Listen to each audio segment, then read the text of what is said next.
Bonjour à tous, bienvenue pour cette session de l'après-midi ici aux rencontres d'Aix-en-Provence. Je suis Emmanuel Kessler, je suis le président de la chaîne parlementaire LCP Assemblée nationale, Canal 8 désormais de la TNT, ça c'est pour un moment de publicité. Croissance économique et justice fiscale, le choix impossible. J'ai le plaisir de modérer cette table ronde qui est au cœur de l'actualité. Si vous avez lu les derniers développements des interrogations françaises sur le budget 2025 dans la situation de finances publiques qui est la nôtre. Mais c'est aussi une vision internationale que nous aurons au cours de ce débat. Alors avant de vous présenter nos intervenants, dans le cadre de ce débat qui vous permettra aussi de les interroger directement, eh bien, comme le veut la tradition des rencontres, je vais tout de suite passer la parole à Pierre Boyer, qui est le représentant du Cercle des économistes qui a été en charge de coordonner ce débat. Pierre, bonjour. Vous êtes professeur au département d'économie de l'école Polytechnique, entre autres, chercheur affilié à l'Institut des politiques publiques. Alors, croissance économique et justice fiscale, choix impossible. Il n'y a même pas de point d'interrogation dans le titre. À vous de nous dire si c'est pertinent et de poser les termes de notre discussion. Merci de me passer la parole. Doit-on choisir entre croissance économique et justice fiscale? Si on est pessimiste, on a envie de répondre oui à cette question et de passer tout de suite à autre chose.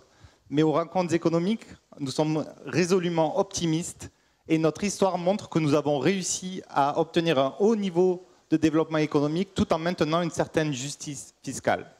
Est-ce grâce à des périodes de forte croissance qui facilitent la répartition d'un gâteau dont la taille augmente? C'est peut-être un message d'espoir, mais aussi un point d'attention pour les pays émergents. Aujourd'hui en France, nous redistribuons beaucoup un gâteau qui augmente peu. Les recettes fiscales représentent 52% du PIB, contre 20% en Inde, 13% en Ouganda.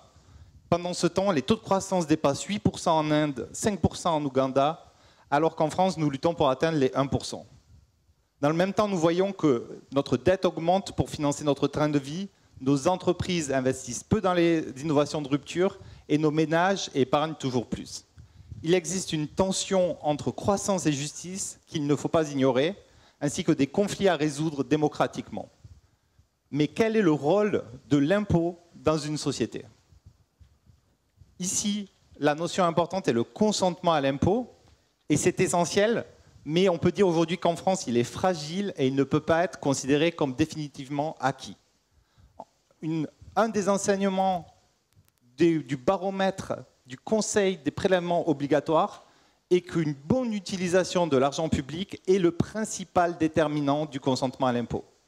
Un second enseignement est que la fiscalité touchant à la transmission et à l'héritage est la moins populaire, surtout si on se place du point de vue des parents.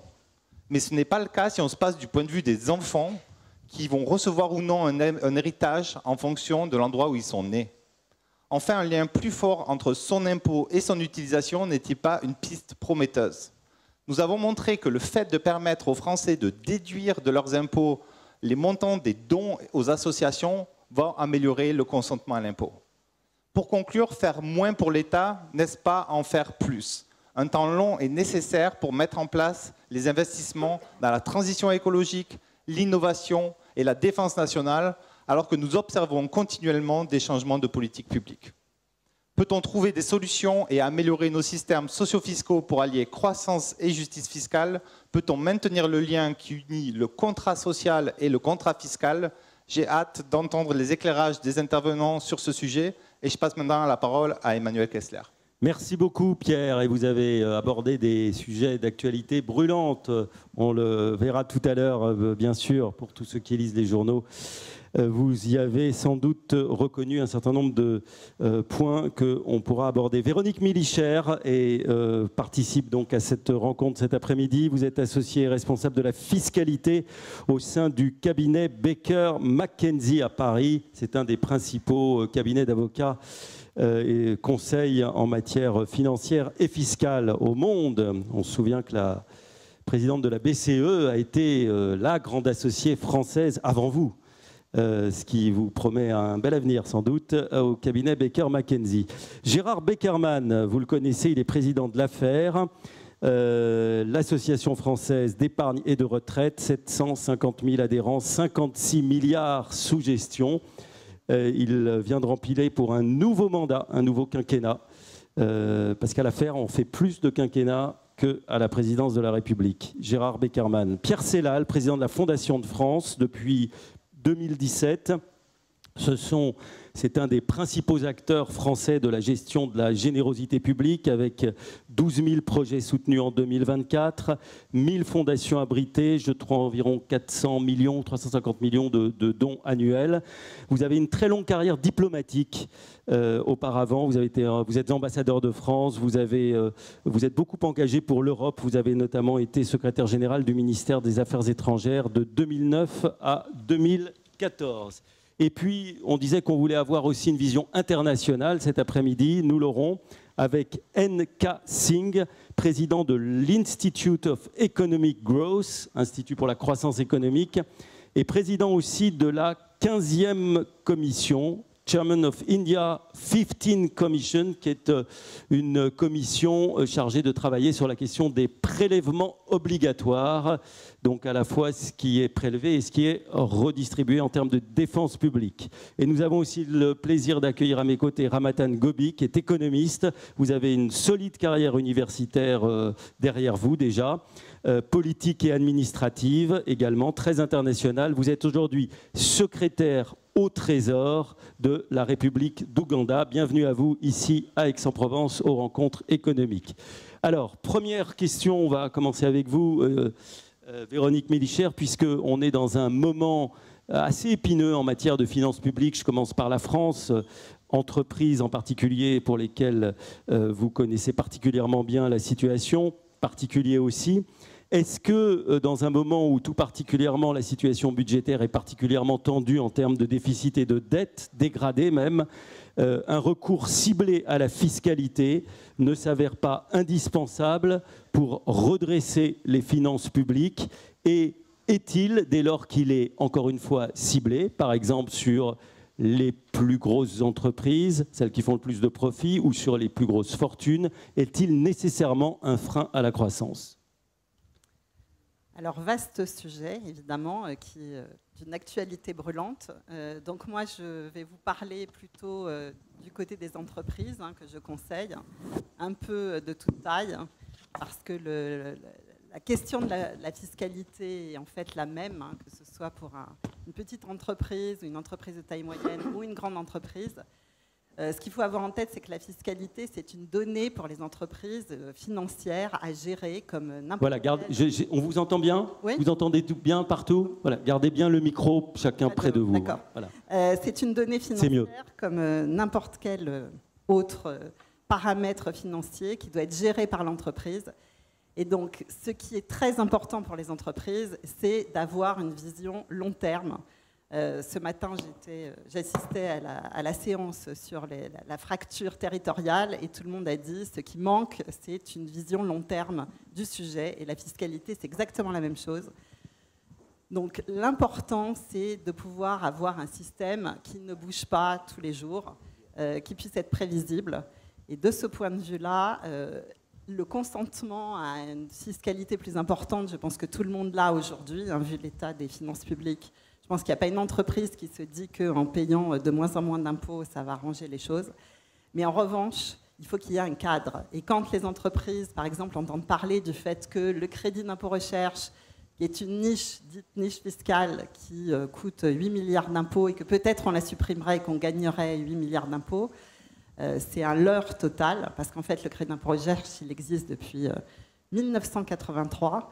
Il a prouvé son efficacité. Il y a eu des tas d'activités, des secteurs, des pans entiers de l'économie qui sont organisés autour de ça. Et c'est un paramètre très important qui serait très dangereux de supprimer. Donc oui, pour participer à l'effort collectif, mais en revanche, pas en changeant tous les jours de position. Mais ce n'est pas forcément tout ou rien en matière de fiscalité, parce qu'on peut très bien revoir le crédit impôt recherche pour ceux qui en ont détourné la finalité par un certain nombre d'optimisation fiscale excessive et en garder l'esprit et la lettre et le contenu pour des entreprises pour qui c'est véritablement un outil déterminant. Bien sûr. Tout ce qui est... qui dit système incitatif, en général, malheureusement, dit fraude associée. Mais aujourd'hui, l'arsenal répressif en France s'est beaucoup développé. Et normalement, tous ces excès doivent plus exister, en fait, ou doivent être, en tous les cas, réprimés. Donc, il reste le fond et le fait que ces niches fiscales sont des éléments très importants de la croissance économique en France. Attention à ne pas, au nom de la lutte contre les niches fiscales, casser des ressorts de croissance. Exactement. C'est ça que vous nous dites. Tout à fait. Alors, Gérard Beckerman, est-ce que vous partagez l'avis de votre consoeur de table ronde? Écoutez, l'impôt... Merci de votre concision, Véronique. Ben ça va nous permettre. Quelle doit être ma concision? Parce que j'avais préparé quelque chose qui dure 1 heure, mais je peux le résumer en 1 minute. Vous préférez 1 minute? C'est parfait, ça nous permettra... Alors voilà les conclusions. Premièrement, l'impôt a été créé à un moment où la France venait de perdre, 7 millions de morts à la guerre de 14, 1000 morts et blessés par jour, et on avait autre chose en tête à se prendre en considération. L'accent avait été placé sur la famille, la santé, la vieillesse. Des décennies plus tard, il y a eu une évolution, des missions régaliennes ont été attribuées à l'État qui ne concernent en rien l'impôt. Les choses ont changé et on a vu l'État s'occuper de tout, sauf de l'essentiel. C'est pourquoi nous arrivons aujourd'hui à une situation où nous avons plus de 3 000 milliards de dettes publiques qu'on a du mal à rembourser. Et donc, l'État doit être remis, le gouvernement doit être remis à sa place. Ma conclusion en matière de fiscalité est la suivante. Le meilleur de tous les impôts, c'est le plus petit. C'est le plus petit.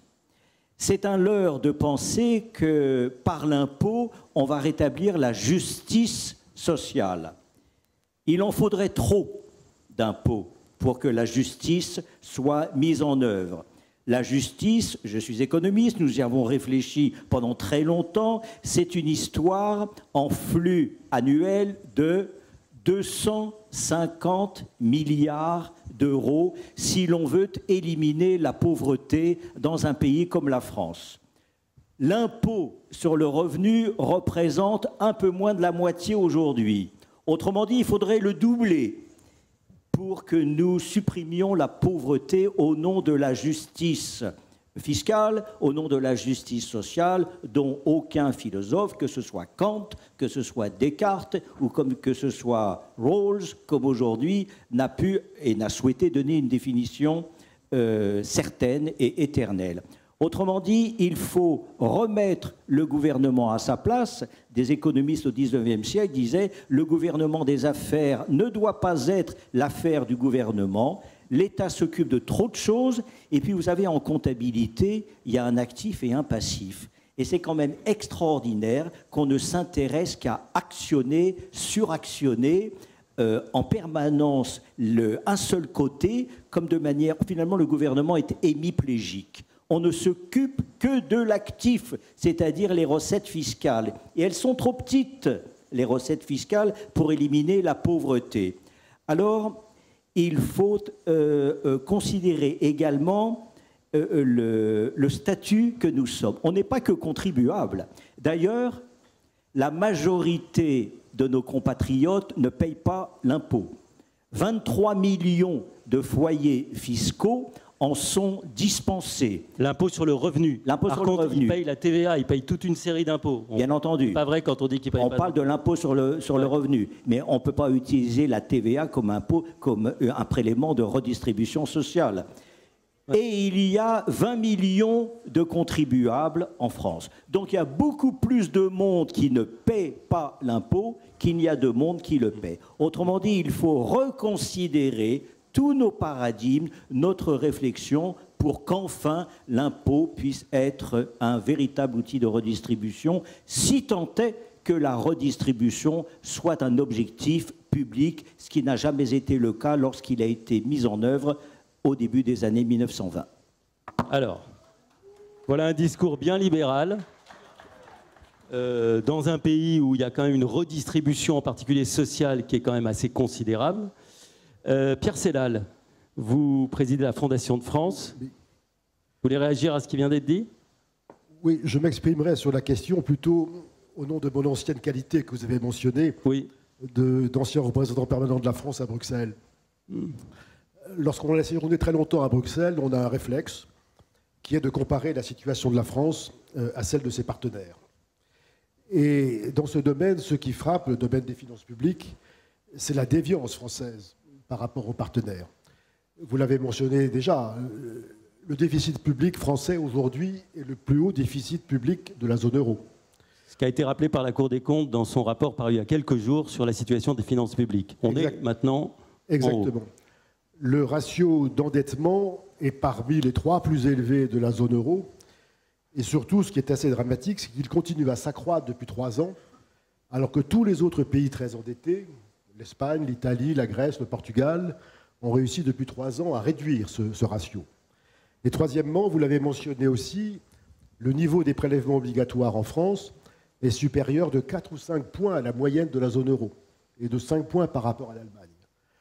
Ce qui conduit à esquisse une conclusion, à savoir qu'il ne semble pas que ce soit du fait d'une modération fiscale excessive que notre situation soit déviante. Et nous devons essayer de travailler à nous rapprocher de la moyenne européenne sur ces 3 paramètres.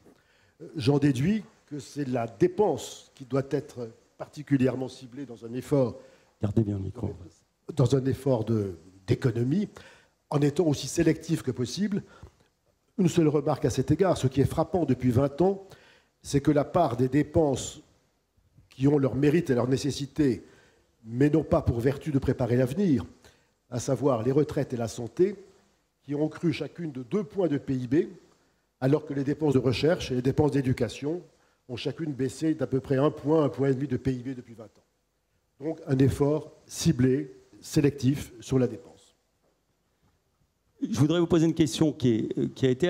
D'ailleurs, Pierre Boyer y faisait allusion il y a quelques instants. On a appris ce matin, et vous êtes le président du principal organisme, peut-être le plus connu des Français, qui fait appel à la générosité du public, que dans le cadre des efforts budgétaires recherchés pour 2026, je rappelle 40 milliards d'euros d'économies, le gouvernement pourrait remettre en cause, en partie, ou plafonner davantage le dispositif de déduction fiscale des particuliers, voire des entreprises, et notamment aussi celui qui concerne l'impôt sur la fortune immobilière, qui permet qui facilite les dons aux associations d'utilité publique. Quel est votre sentiment par rapport à cette perspective qui est lancée aujourd'hui en tant que président de la Fondation de France? Et c'est la première fois ici à Aix que vous exprimez en réaction à cette annonce. Ce serait une perspective très funeste pour l'ensemble du monde associatif et de la philanthropie dans notre pays. Et je m'explique rapidement. Tout d'abord, les dons en France aujourd'hui, particuliers entreprises, c'est 9 à 10 milliards d'euros par an, donnant lieu effectivement à une dépense fiscale, ce que la Cour des comptes appelle une dépense fiscale, de l'ordre de 3 milliards par an. Ce dont il faut toujours se souvenir, c'est que le don a toujours un coût. Parfois, on présente l'incitation fiscale comme un moyen d'être exonéré du coût de son don. Non, l'exonération fiscale n'atteint jamais la totalité du don. Et donc, le total de ce que vous payez reste supérieur à ce que vous auriez payé simplement en acquittant l'impôt. Première remarque. Rapprochez un tout petit peu le micro pour qu'on vous entende bien. Deuxième remarque. Très bien. L'expérience française montre qu'il y a une corrélation entre le montant du don, la propension du don, même s'il est toujours volontaire, et l'accompagnement fiscal dont il fait l'objet.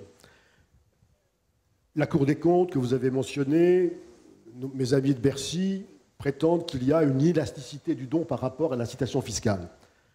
Nous avons eu une expérience en vraie grandeur lors de le remplacement de l'ISF par l'IFI. Il y a eu un effet immédiat sur le montant des dons en France. Donc, s'il y a remise en cause du niveau d'incitation fiscale, il y aura diminution des dons. Or, ce que nous pouvons considérer, et en tout cas ce que j'estime comme président de la Fondation de France, c'est que cette dépense fiscale-là, elle est à la fois justifiée et nécessaire. Elle est rentable d'abord parce que l'effet économique du don philanthropique, avec l'effet de levier qui l'accompagne grâce au bénévolat, produit des effets économiques et sociaux bien supérieurs à celui de la dépense publique stricte.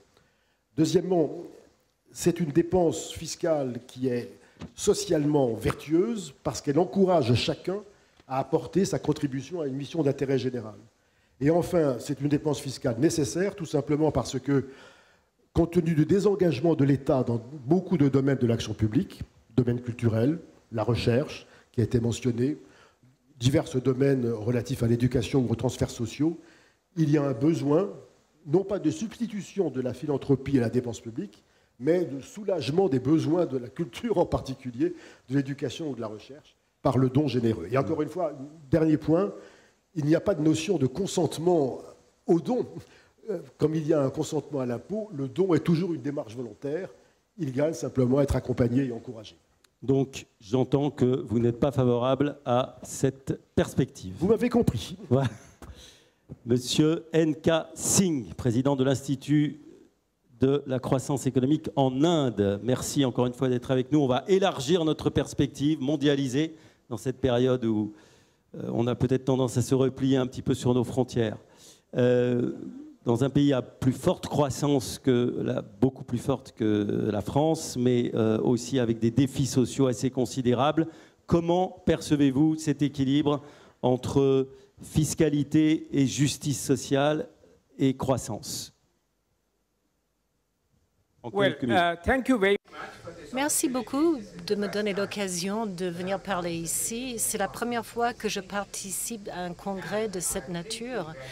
Et je tiens à saisir cette opportunité avec mon collègue qui est le secrétaire du Trésor en Ouganda et avec l'Inde. L'Inde est le pays le plus peuplé au monde, 1,4 milliard de personnes, et nous avons une croissance de 7% par an en termes réels et en termes nominaux. Les banquiers diraient que c'était autour de 10,5 à 11% par an. Mais le déficit fiscal que nous avons réussi à contrôler et à limiter a une symétrie avec la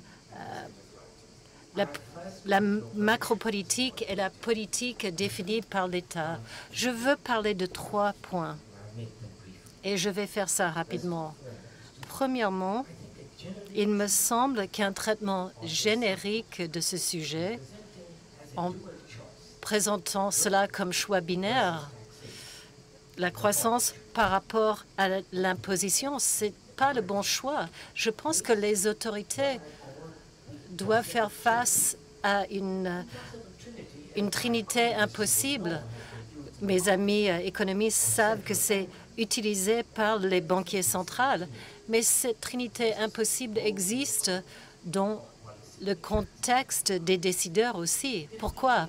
La difficulté est que les pays qui ont un déficit de capital, comme les pays du Sud en général, l'Inde aussi est déficient en capital, ces pays ont le défi d'avoir une structure d'imposition qui sera favorable à l'investissement, au flux entrant de capital et qui incite l'augmentation des capacités des entreprises en Inde de toute taille.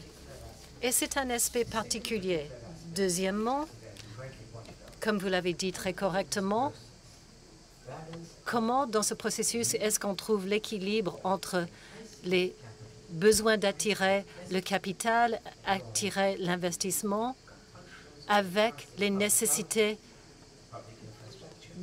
d'investir dans les infrastructures publiques, dans l'éducation, dans la santé, pour s'assurer que de grandes parties de l'Inde rurale et des grandes parties restent toujours dans la pauvreté. Et, Monsieur le Président de séance, je dois vous dire que nous avons eu un record spectacle d'avoir sorti 270 millions de personnes de la pauvreté en 10 ans. Et c'est avec la définition améliorée de la pauvreté. La définition de la pauvreté a changé et maintenant, 3,14 $ par an au lieu de 2 par an. Comment est-ce qu'on trouve ces ressources pour soutenir ce public? C'est la deuxième partie de la question. C'est un vrai défi, comme ça a été dit, le défi de trouver de l'équité, de l'inclusivité et en associant les vertus de l'inclusivité et de l'équité. C'est dans un modèle avec une valeur morale où on trouve l'équilibre entre ces 3 points.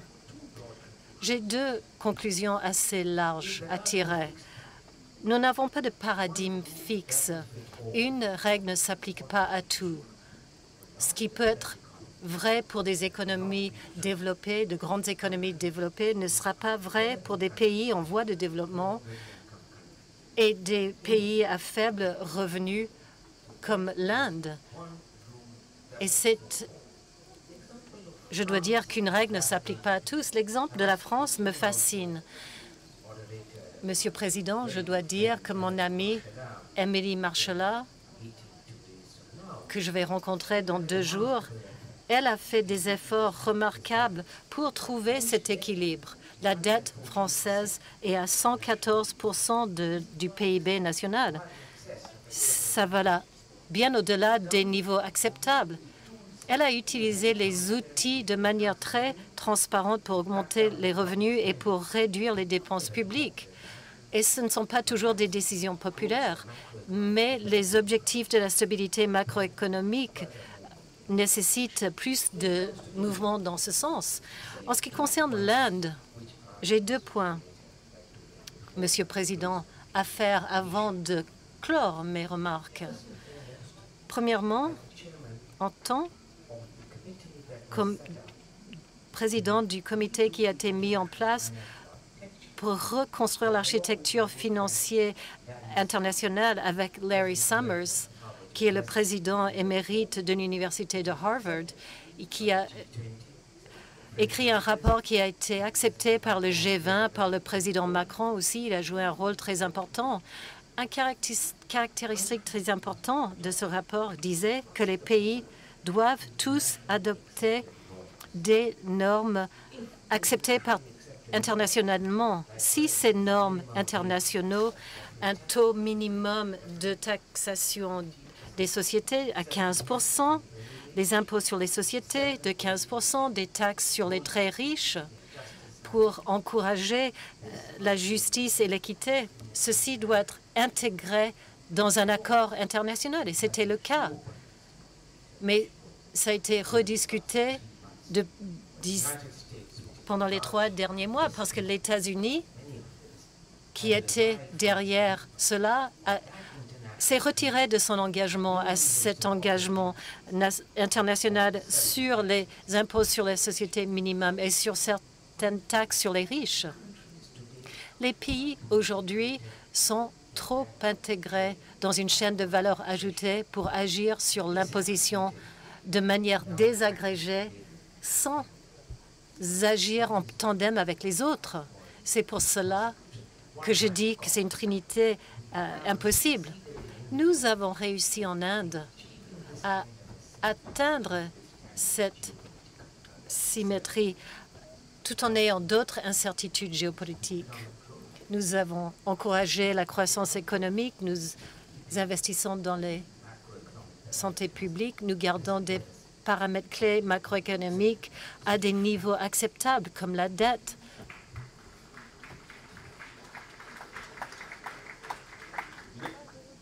Merci de cette première intervention. On va passer le micro à votre collègue Ramathan Gobi, secrétaire au Trésor de l'Ouganda. Est-ce que vous avez la même vision que votre collègue NK Singh dans un pays aussi qui connaît une forte croissance économique, des problèmes de pauvreté assez considérables, et vous voyez que nous, en France, malgré une prospérité assez forte, nous sommes aujourd'hui dans une forme d'impasse en ce qui concerne l'équilibre entre recettes fiscales et croissance. Comment vous regardez cela? Merci beaucoup de m'avoir invité ici, premièrement. je devrais dire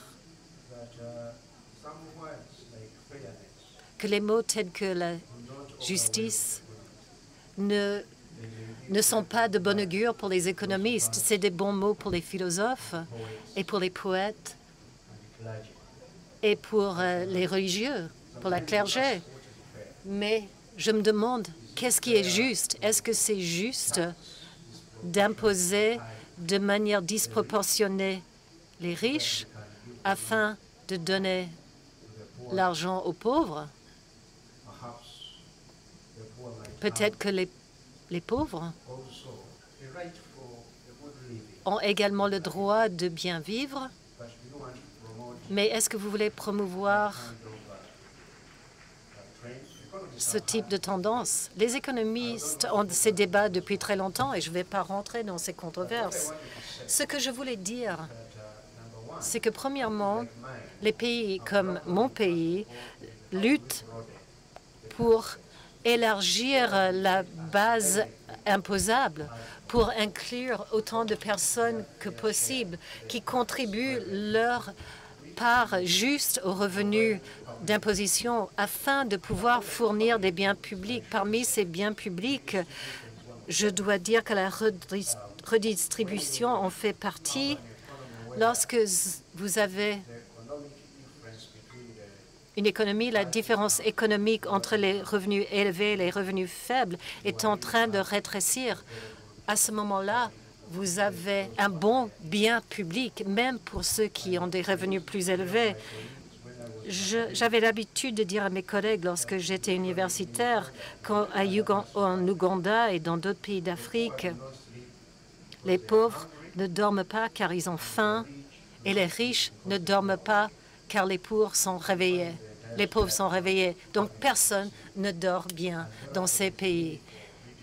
Et pour cette raison, on a besoin de voir une redistribution du bien public. Je vais faire 3 points. Premièrement, si nous voulons promouvoir cette bonne équilibre entre la croissance et la justice fiscale, nous devons premièrement adhérer au principe de la justice fiscale avec une bonne politique fiscale. Je trouve dans les économies modernes, on définit nos politiques basées sur la politique et des motions plutôt que sur les fondements d'une bonne justice fiscale. Pour éviter une vision court-termiste et des interventions qui peuvent apporter de la distorsion dans nos politiques, qui peuvent causer davantage de problèmes dans nos pays. Deuxièmement, à l'opposé de la FMI et de la littérature, je parle de la FMI ici parce que c'est un livre.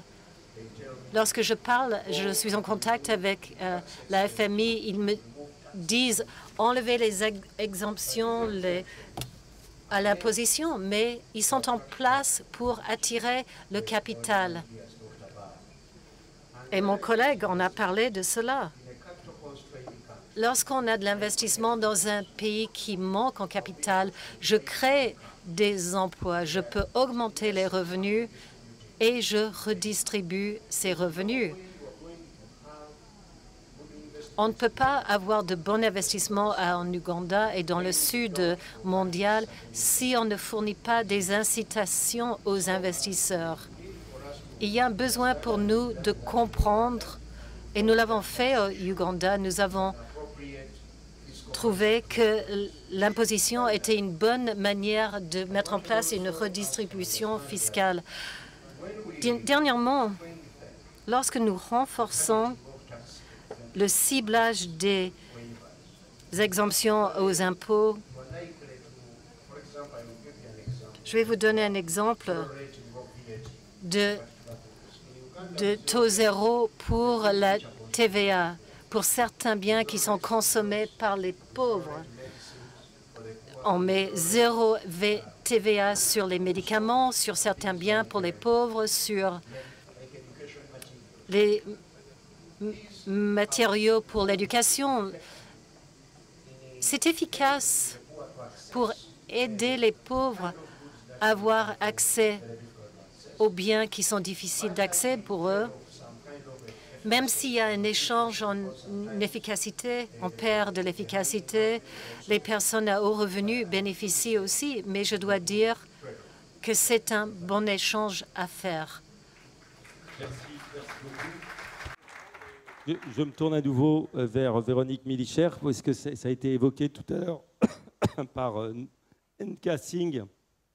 De votre point de vue, qu'est-ce que vous pensez de cette possibilité d'une taxe minimale sur les multinationales qui semblait faire l'objet d'un accord international et qui aujourd'hui est remise en cause par les États-Unis et à laquelle faisait allusion M. Singh tout à l'heure? Est-ce que ce n'est pas l'exemple finalement d'une forme de demande que l'on formule auprès des plus grosses entreprises qui en ont besoin et qui souvent ont les outils d'optimisation fiscale qui leur permettent proportionnellement d'être moins taxés que d'autres, on sait lesquels, et qui créent du consensus ensuite dans l'ensemble de la société parce qu'il y a une forme de justice à ce que les plus fortunés, entreprises comme particuliers, ne puissent pas s'exonérer de l'effort collectif qui est demandé?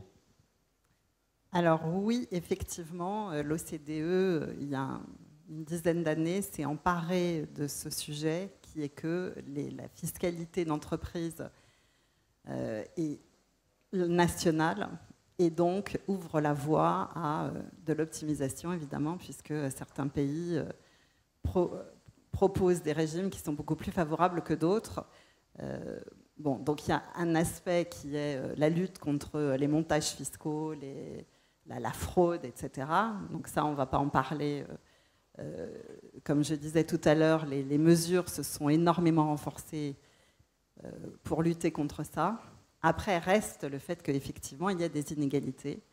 Et donc, ce dont vous parlez, et dont parlait mon co-panéliste, il s'agit de quelque chose qui s'appelle Pilier 2, qui est bien connu des grandes entreprises, donc qui est une proposition de taxe mondiale minimale de 15%. C'est pas... Le taux de l'impôt en France sur les sociétés, c'est 25%, donc on n'atteint pas ce niveau-là, mais c'est 15%, ce qui permet de lutter contre les pays qui lèvent une taxe de 0, voire très très faible. Donc il y a eu un énorme consensus au départ, donc je crois qu'il y a eu 140 pays qui ont signé l'accord. Le gros problème, c'est que les États-Unis ne l'ont jamais signé. Parce que, évidemment, quand on rentre dans les détails de cet accord, de ce dispositif Pilier 2, effectivement, il faut savoir qui paye le complément. Déjà, il faut déterminer comment on arrive à calculer un impôt de 15% au niveau d'un groupe. Donc ça s'applique aux grands groupes qui font plus de 700 millions d'euros de chiffre d'affaires. Comment on arrive à déterminer cette base, déjà? Donc ça, c'est un premier aspect. Et le deuxième aspect, c'est quand il y a un impôt, quand le groupe a un taux d'impôt inférieur à 15%, qui doit payer cet impôt complémentaire? Et là, les États-Unis vont debout contre ça en disant mais il n'est pas question que ce soit je ne sais quel autre pays qui prélève l'écart entre les 15% et ce que paye le groupe. Et donc il y a eu un fort push. Bien avant Donald Trump, les États-Unis n'avaient jamais adhéré à ça, donc c'était toujours le question mark, on va dire. Ceci dit, ça a avancé plutôt dans la bonne direction. Évidemment, après l'élection de Donald Trump, il y a eu un retour en arrière complet, puisque lui ne voulait absolument pas de cette régulation mondiale.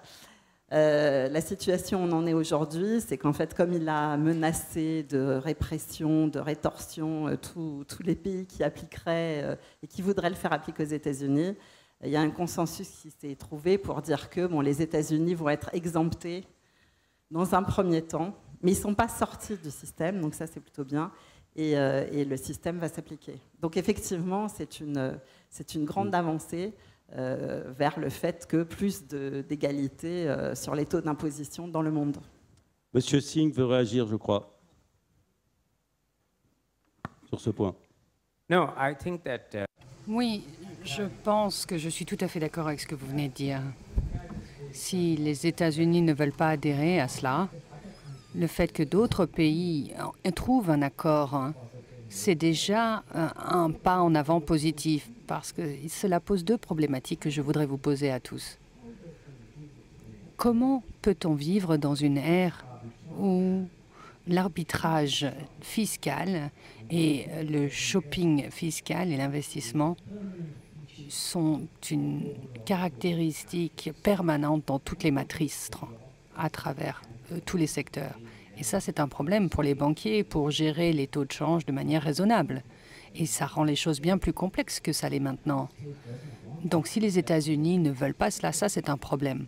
Deuxième problème, et c'est aussi pertinent pour vous en tant que modérateur, est-ce que le RIFA, dont on n'a pas entendu parler, que dont Donald Trump nous a rappelé, et l'interprétation italienne des tarifs douaniers, c'est le tarifa. Est-ce que les tarifs, c'est une taxe sur le commerce international ou est-ce plutôt une taxe pour remettre la valeur du moteur de croissance et qui pourrait entraîner un impact positif pour l'économie? Comment traiter la question du tarif douanier auquel nous sommes confrontés? Et les pays après pays, y compris le mien d'ailleurs, aujourd'hui, à un moment où on parle, même l'Union européenne, et ils ont des problèmes avec cela. Et ça, c'est un phénomène mondial.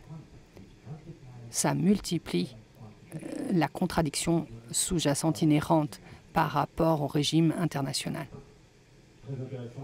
Soulever peut-être Pierre Sellal qui avait cette vision un peu internationale sur ce débat des tarifs douaniers qui peuvent être à la fois perçus comme un frein mais comme aussi une opportunité, en tout cas c'est comme ça que le vendent les États-Unis, pour se réarmer en termes de croissance interne, de moteur de croissance interne.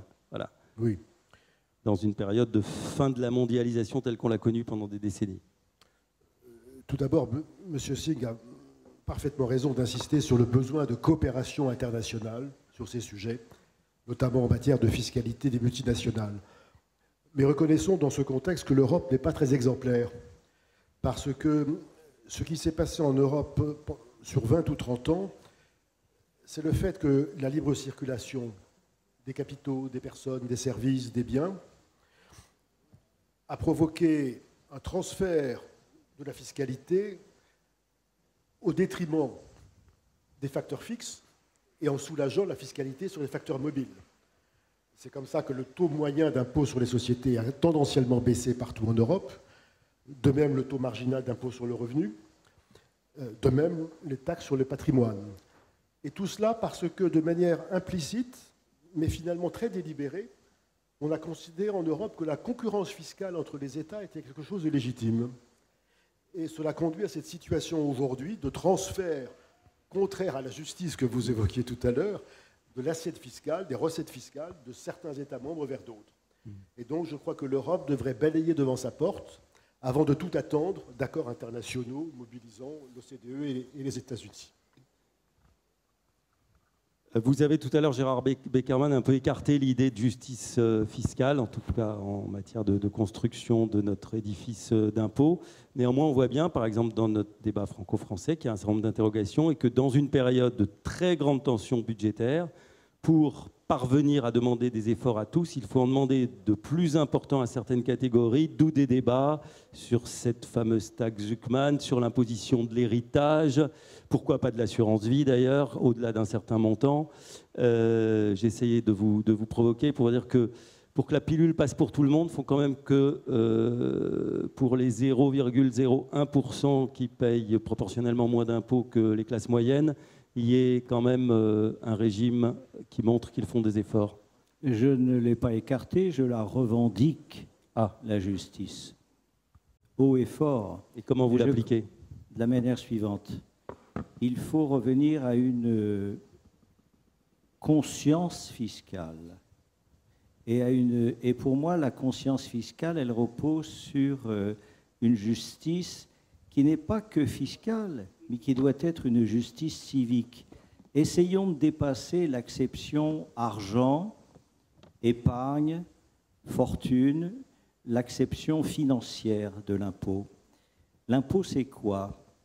Je dors, je me réveille le lendemain matin, c'est désagréable de se dire « je vais aller travailler plus d'un jour sur deux pour mon voisin. Lorsque mon voisin est un membre de ma famille, ça me va. Lorsque mon voisin est un ami qui partage mes valeurs dans une société, dans la vie quotidienne, ça me va. Mais lorsque mon voisin est opposé à mes valeurs, comment ne pas comprendre que le consentement à l'impôt soit devenu aujourd'hui une contestation de l'impôt? Et je pense que l'essentiel, c'est de revenir à un univers de plutôt pas tellement financier, un peu plus ou un peu moins, mais de se dire que notre vie doit en priorité nous appartenir, ce qui nous permettra d'établir une justice civique, de contribuer, comme le fait mon voisin à merveille à la Fondation de France, à toutes sortes de bienveillance, à toutes sortes de générosité, de valorisation du patrimoine culturel qui donne finalement tout le sens à notre vie. Alors, je vous donnerai la parole dans un instant. Il nous reste 8 minutes 45 et je ne voudrais pas que vous ne puissiez pas vous exprimer dans la salle. Merci de poser des questions de façon concise. Je vois deux mains qui se lèvent, monsieur et monsieur là-bas. On va commencer par monsieur. Il y a un micro ?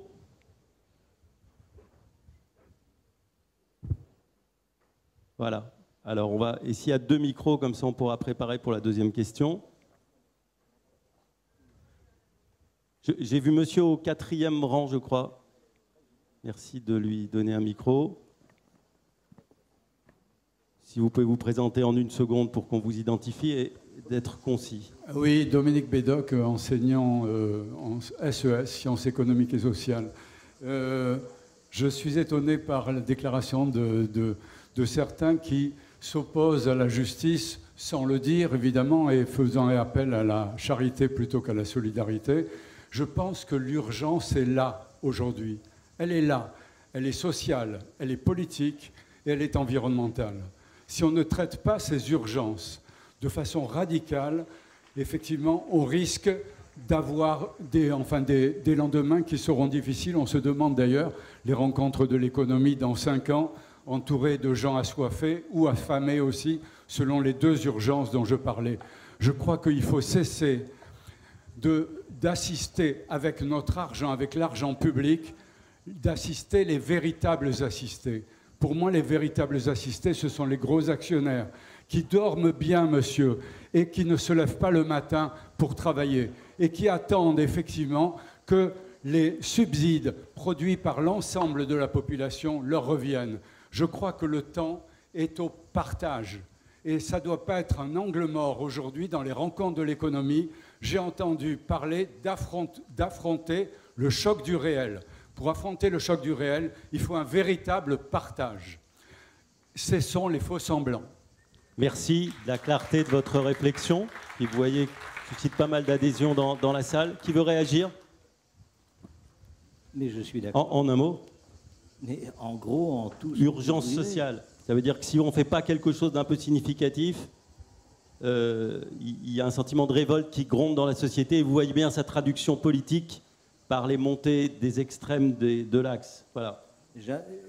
Le thème de ces rencontres, le choc des faits. Quand j'écoute monsieur, je pense à une phrase de Proust. Les faits ne parviennent jamais à pénétrer dans le monde de nos croyances.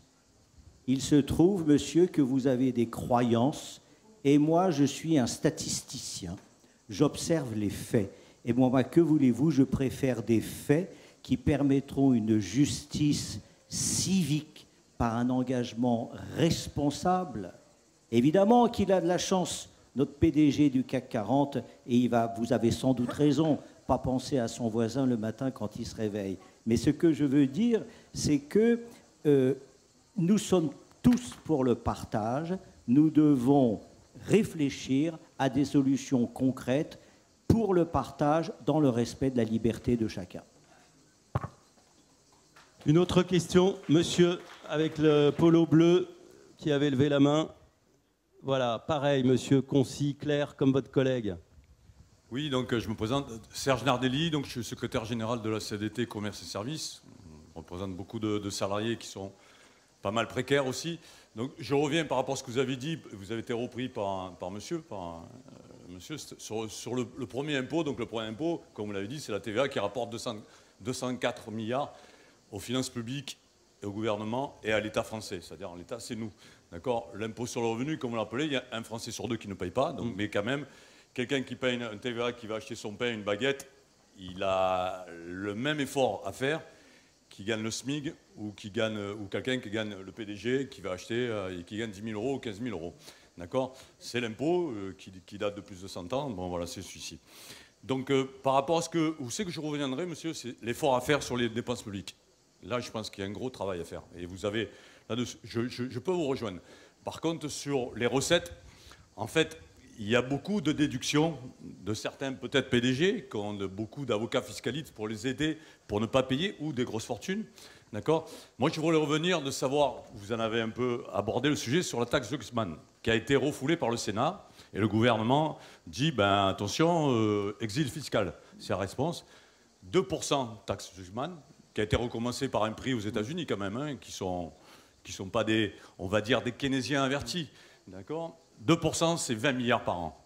2% sur les patrimoines de plus de 100 millions. Pas 10 millions, 100 millions. D'accord. Alors, pourquoi le Sénat a rejeté ça? C'est la question que je vous pose, peut-être à chacun. Voilà, c'est le partage, on parlait de partage. Pourquoi? Alors, est-ce qu'il faudrait mettre en place ou accepter une telle taxe qui veut dire un mot sur les super patrimoines? Véronique Micher. Oui, ça pourrait avoir un sens, hein, puisque M. Zuckman, économiste reconnu, l'a inventé.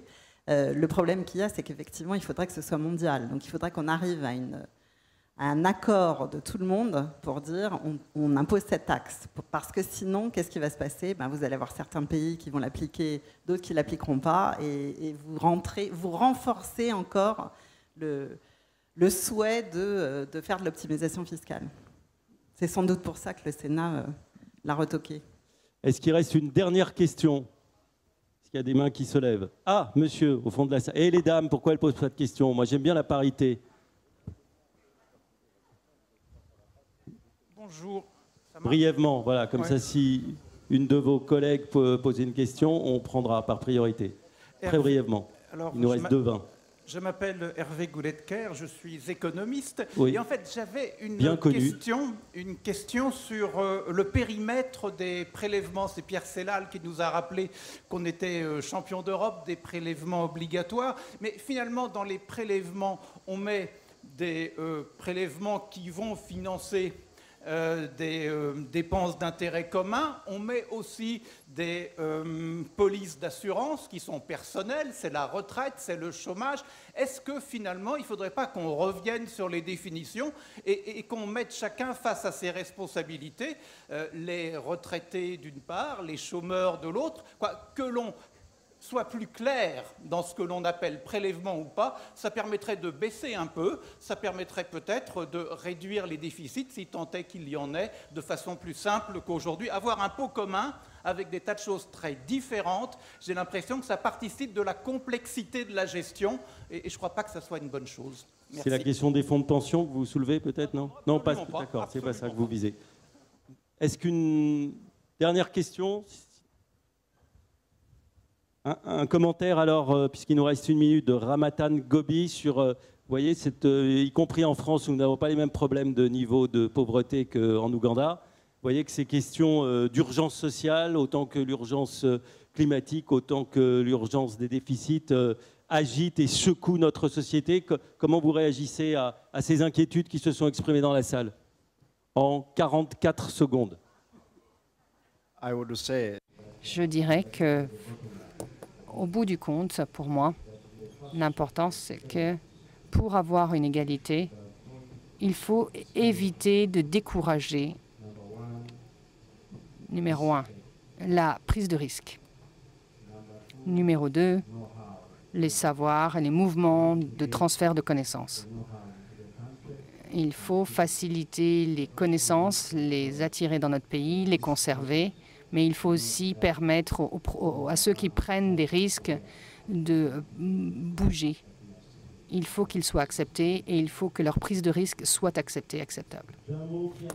10 secondes, ce que vous retenez des échanges qui ont eu lieu ici pendant 55 minutes. Vraiment 10 secondes parce qu'on va se Déjà, je retiens l'intérêt de la salle pour ce sujet alors que la chaleur est brûlante. Et le deuxième point, ça serait que finalement, on a besoin d'avoir des instruments, que ce soit la dépense publique ou les taxes, qui répondent bien à leurs objectifs. Et donc, on a besoin d'évaluation des politiques publiques, d'avoir des faits, et pour réussir à avoir un débat démocratique en partant des bons éléments. Merci. Merci infiniment, Pierre Aboyer. Merci à vous tous et toutes, à madame, d'avoir participé à ce débat. Je remercie particulièrement N.K. Singh et Ramatan Gobi qui sont venus de loin pour échanger avec nous, et vous restez bien sûr à ces rencontres économiques d'Aix-en-Provence avec beaucoup de rendez-vous à suivre. Merci à tous.